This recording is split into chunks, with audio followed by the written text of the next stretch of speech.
नमस्कार। आप जानते हैं कि आईबीपीएस आरआरबी 2025 का नोटिफिकेशन आउट हो चुका है। उसमें दो चीजों को लेकर के बच्चों के मन में बहुत संदेह होता है। एक तो लोकल लैंग्वेज प्रोफिशिएंसी टेस्ट को लेकर के, दूसरा कंप्यूटर सर्टिफिकेट को लेकर।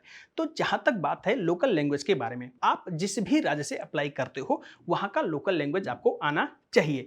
या फिर जैसे मान लो आप उत्तर प्रदेश से हो, आपने महाराष्ट्र से अप्लाई किया, तो वहां की लोकल लैंग्वेज जो है वह मराठी है। तो आप अगर 7 या 7 से ऊपर कक्षा में उसी भाषा में आपने पढ़ाई करी है तो फिर आपको किसी भी सर्टिफिकेट या टेस्ट की आवश्यकता नहीं होगी। ध्यान रहे, 7 या 7 से ऊपर किसी भी जैसे 8, 9, 10 में अगर आपने उसी माध्यम यानी कि मराठी माध्यम से पढ़ाई करी है तो आपको किसी भी टेस्ट देने की आवश्यकता नहीं होती है। अगर मान लो आपके पास किसी भी लोकल लैंग्वेज की इंफॉर्मेशन या फिर उसके बारे में समझ या जानकारी नहीं है, आप उत्तर प्रदेश हो, जैसे महाराष्ट्र का मैंने लिया था, जानकारी नहीं है, तो आपको फिर 6 महीने का समय दिया जाएगा उसको उसमें दक्षता आपको प्राप्त करने के लिए लोकल लैंग्वेज में। और अगर हम बात करें कंप्यूटर सर्टिफिकेट की, तो यहां पर कंप्यूटर सर्टिफिकेट डिजायरेबल है, जरूरी नहीं है। लेकिन एक बात समझना, अगर दो एस्पायरेंट के सेम मार्क्स या फिर वो सेम परिस्थिति में आकर रुकते हैं तो वहां पर जिस बच्चे के पास कंप्यूटर सर्टिफिकेट होगा उसको वरीयता दे दी जाएगी, थोड़ा सा आगे बढ़ा दिया जाएगा।